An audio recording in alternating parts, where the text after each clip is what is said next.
Why did Matthew Flinders write such saucy letters to his best friend George Bass? Who really chopped off Chopper's ears? And why did they name a swimming pool after an Australian Prime Minister who drowned? I mean, why didn't they just use Harry Holt's high school nickname?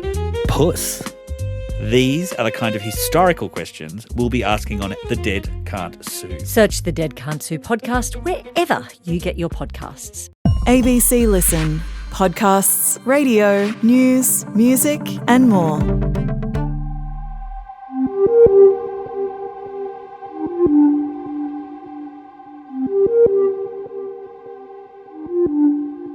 From the number one rating talk show to the New South Wales local court, Alan Jones is now weeks away from a highly anticipated trial where he will fight sex abuse charges. I'm Stephen Stockwell. This is the case of Alan Jones. Veteran broadcaster Alan Jones has been a giant of the Australian media landscape. Some people said that he was more powerful than the Prime Minister. There is an 83-year-old male arrested this morning. Detectives from the Child Abuse Squad turned up at Alan Jones' luxury apartment down there at Circular Quay. Following allegations that he indecently assaulted multiple young men. I'm not going to dwell here on the allegations made about me, other than to say that I refute them entirely. For decades, Alan Jones made a living from talking, but for the next few months he will need to sit and listen as the New South Wales local court hears evidence related to more than 20 assault charges. It is a huge moment for someone who at various points of his life has been an Australian cultural, political, even sporting icon, and we'll be keeping you up to speed throughout this trial with the help of ABC court reporter Isobel Roe. Isobel, thank you for joining us. You're very welcome. Great to have you with us for this series. We've known each other for years. We have. Brisbane pals, Queenslanders through and through. That's it. And we find ourselves on a podcast together, which is the path of everyone from Brisbane. And we thought with the pre-trial hearing starting this week, it'd be a good opportunity to bring everyone up to speed on what's happening with Alan Jones. It's kind of a sort of a soft launch of his trial yesterday. What's going on? Yeah, so it's a pre-trial hearing, which is like all the legal argument in the lead up to what is going to be a pretty long, potentially 6-week, maybe even longer trial. So it's where the lawyers get together and talk about the sorts of legal issues that are going to come up in what is going to be, we hope, I guess, a pretty interesting case. Yeah. Before we dive into the pre-trial details and kind of what unfolded yesterday, what is Alan Jones on trial for? So he's charged with indecent assault and sexual touching without consent. And these are charges that range from 2003 to 2019. So it's over quite a long period. All of these charges he denies. Right. Okay. And we've got 22 charges here that Alan Jones is facing. There's 20 indecent assault charges and 2 sexual touching charges, and these relate to 6 complainants. Isobel, can you tell me what that means, what these charges may relate to? It means in this case essentially allegedly touching someone on the outside of their clothes. In some cases, the charges mention kissing the complainant on the lips, touching a complainant on their bottom, on their thigh. And in particular, the sexual touching charges relate to something slightly more serious. So the wording of that charge, for example, is kissing the complainant on the corner of his mouth and pushing his body, including his genitalia, against the complainant's upper inner thigh. So it's quite a specific charge in relation to that sexual touching another person charge as well. Okay, great. Thank you, Isobel. I really appreciate the distinction and a bit of clarity around that, because I've been reading indecent assault and sexual touching for a couple of weeks now, and in my mind I've been trying to actually work out what acts that may refer to. So to have the sort of specific allegations is really helpful. This is a big story because it involves Alan Jones. Can you give us an idea of how big a deal he is, or I guess probably more reasonably was? Yeah. I mean, Alan Jones is kind of a household name in Sydney for people of a certain era. In the days when you got up in the morning, you turned on the radio and you sort of lived your life by whatever the morning host was talking about. That was Alan Jones for a long period of time in Sydney. He started at the breakfast show on 2UE. He then went to 2GB, so 2 big commercial radio stations. He had that sort of power that old school big media figures have. He'd dine with the PM, he'd dine with the Premier. He'd go on air to talk about like a really big issue of the day, the sorts of things that he thought, the battler cared about, people in Sydney's western suburbs. And he made a name for himself sort of standing up for the battlers, I guess, largely more conservative talking points or things I guess he thought mattered to working class Australians. And a lot of what Alan Jones said goes. The Premier would talk about the issues, policies would change. He had some serious power.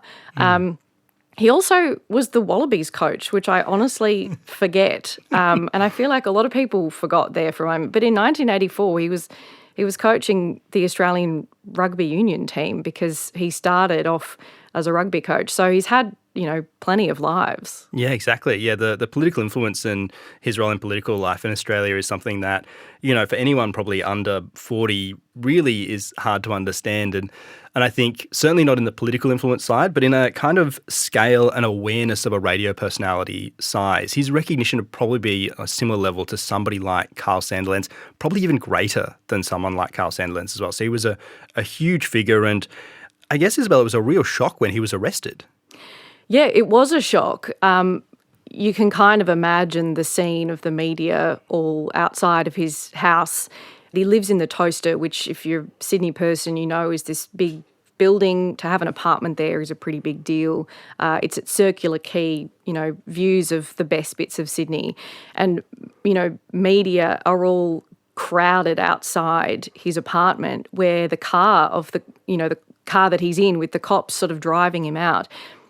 And as the media, you can see the old footage as the media are taking photos by the window, that the flash comes up and you can kind of see in the car for a split second. And there's Alan Jones, in his green tracksuit, having been arrested. This is a man that, is a household name across Sydney as a radio presenter. And then he was let out that day at the Day Street Police Station in Sydney to waiting media, again, peppered with questions. And there was just no response from him other than, where is my car, please let me get out of here, essentially. And so, it was a massive deal, that arrest. Yeah. This is, for this trial, we're looking at 20 plus assaults, allegations, basically, that are being put before the courts. What's his response to them been? He's always denied it. He denied it in the first tranche of charges. He denied it when he gave this short sort of press conference outside his first court appearance. He denies it now. He's pled not guilty, and he says that there is just, no case to stand on, and essentially he will have his day in court. Yeah, okay. The day in court is fast approaching. We're at the pre-trial stage at the moment, so that started yesterday and then was promptly adjourned with the parties needing to sort something out. What were they discussing? Where was this kind of going in court yesterday? Yeah, so it was about an hour and then we all sort of gave up and went home to talk about things without the court being there. But essentially what has been happening in the lead up to this is, the defence has been trying to, have some charges downgraded, to change some of the charges. They said yesterday that they've filed a stay, which could relate to some charges. It's not entirely clear. But it seems to be a discussion that's ongoing with the prosecution about whether or not there is a stay in these proceedings. There was mention of changes to charges in the court yesterday. And the DPP said that they understood that the proposition that police seizure of devices was unlawful is no longer being pressed. So this is something that defence has been saying from the beginning of this case. When Alan Jones was arrested, his phones were taken, or a phone, and defence was saying from the beginning that they thought that was unlawfully seized. And now apparently they're not making that claim anymore. So there's things that are happening in the background, clearly, in discussion between the defence and the prosecution. Hopefully we're going to hear more about that this week. Yeah, it was interesting, almost in what we didn't hear yesterday when I was kind of dialing in and having a listen to the proceedings in the New South Wales local court in this kind of pre-trial process. Alan Jones' arrest was kind of, preceded by some reporting by Kate McClymont from the Sydney Morning Herald. There was a series of stories that she'd put together that kind of pointed to allegations. And there was also a lawyer for the Sydney Morning Herald in court yesterday. There had been a conversation about a media subpoena. Was that documents related to potentially Kate's reporting? Yeah, so I guess to take us back a bit, the reason that the investigation even started into Alan Jones was because of some media reporting. It was Kate McClymont's stories, the Sydney Morning Herald investigative reporter, that meant police started this investigation. She spoke to a range of people with various allegations against Alan Jones in 2023, and then basically a year later he was arrested. So in the reporting of that, presumably Kate McClymont has spoken to various people. She's made notes, as journalists do. And so part of the process in this lead up to these hearings has been the defence trying to get a hold of some of those notes. Got it, right. You mentioned there that Kate McClymont's spoken to, or potentially spoken to, some of the complainants in this trial in part of her reporting. Do we know much about who they are or what's happened? Essentially, no. We don't know what charges relate to which people in Kate's stories, if any. You know, we don't know the names of the complainants. You may eventually find out in the process of court reporting, but you, the public, will not know, because that is one of the rules of court reporting of, someone who's a victim of a sexual touching or a sexual abuse claim or anything like that they're not identified. Yep. So we won't know, the audience won't know who these people are, and we don't know whether or not they've spoken to the Sydney Morning Herald before, if they're people that have come forward since then. Yeah, okay. Isobel, yesterday in the pre-trial hearing, the media got a little mention as well. There was a little conversation back and forth between the parties and the judge in there, with the defence asking if other arrangements could be made in the courtroom so you weren't sitting behind the defence teams instructing solicitors and reading their screens. Does this mean you can't be trusted, Isobel? Yes, absolutely. On reflecting on this, so the judge basically said, I think it was raised by the defence first. The defence said, could we please have the media not sit behind my instructing solicitors in case they can read their screens? I was one of these people, offending by sitting behind the instructing solicitors.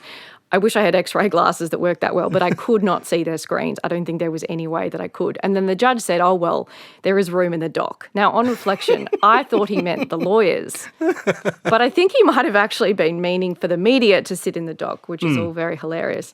I'm not sure. I guess it's usual for the defence in a particularly high-profile case to be a bit anti the media. It's interesting in this one because Alan Jones is the media, or was the media, so he understands how this works. I think the judge may not love the concept of the media in general. There's been a few things he said in court that makes you think that he's a little bit concerned about reporting in general and having us there. So, yeah, perhaps we end up being moved. Perhaps the lawyers are being moved to the dock. Who knows? If it makes you feel any better, Isobel, during the trial of Aaron Patterson, the prosecution had frustrations with the media and the volume of the typing that would occur in the courtroom. Oh, and there is a familiar echo of clicking of keyboards. The clackety-clack of the court reporters' keyboards was a frustration of the prosecution at an early stage of that trial. So, it's not just the defence that we wind up every now and then. So it goes both ways. Isobel, something that I find really interesting about this process, I mean, ordinarily we do follow pre-trial hearings, and we're in there just to see what's unfolding and get an idea of how a trial may unfold and see if there's things we can report after a trial has concluded, because we can't report pre-trial hearings. How come we can in this instance? Because there's no jury.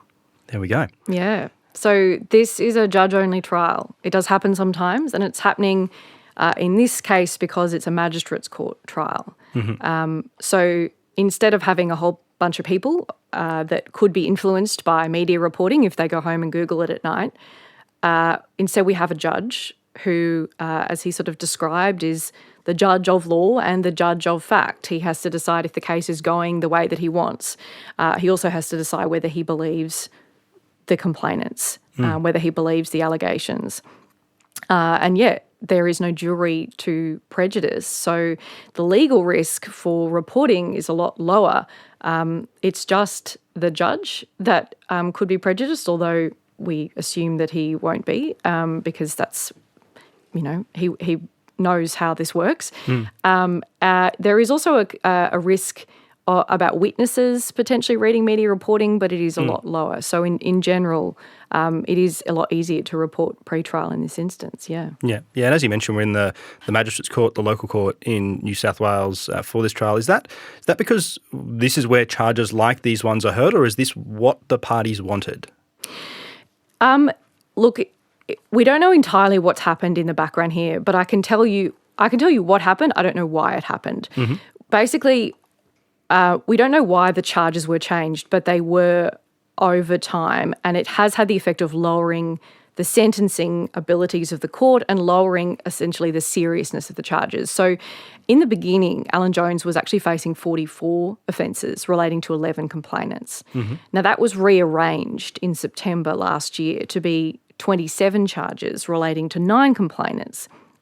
None of those new charges had the word aggravated in front of them. So the old charges were slightly more serious.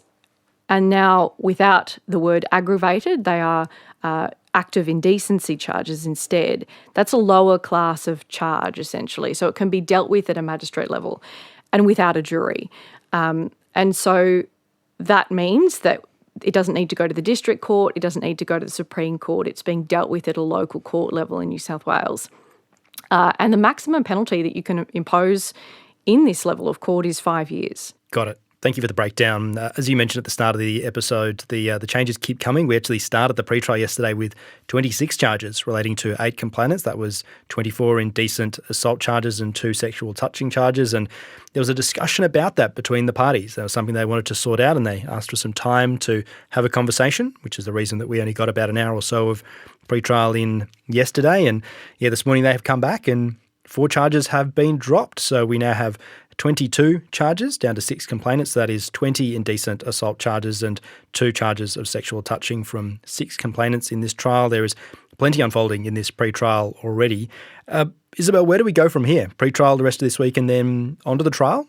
Yeah, so hopefully we are going to get a lot more clarity today and in following days about how this is going to go, whether there's changes to the charges, whether or not we're talking about the illegal seizure of phones or not, some of those issues I mentioned. It's been set down for a week initially. I guess it could go longer, but by the 3rd of August, that is the beginning of the trial. So these pre-trial issues need to be sorted out. That is when the trial will happen in front of Judge Glenn Walsh in the local court. So there's a bit to go yet, but when we get there, it will be, I think, pretty fascinating. Yeah, lots of interesting details to unfold. And the deadline of August 3, Judge Glenn Walsh seemed very committed to in court yesterday. He did, yes. He said it is happening. It's happening. So, yeah, seems like there's been a lot going on behind the scenes that we don't know. So perhaps we'll find out about some of that this week. Yeah, no, there's plenty going on. Really appreciate you joining us for this episode, Isobel, and giving us an insight into what's unfolded briefly yesterday, and also catching us up on the whole story of the charges up against Alan Jones. Thanks for joining us on the pod. You're welcome. We'll be back in your feed on Thursday. The best way to listen to the case of is on ABC Listen, so grab yourself that app or have a look at the website, and you'll be kept up to date with all of the things that we're covering and working on.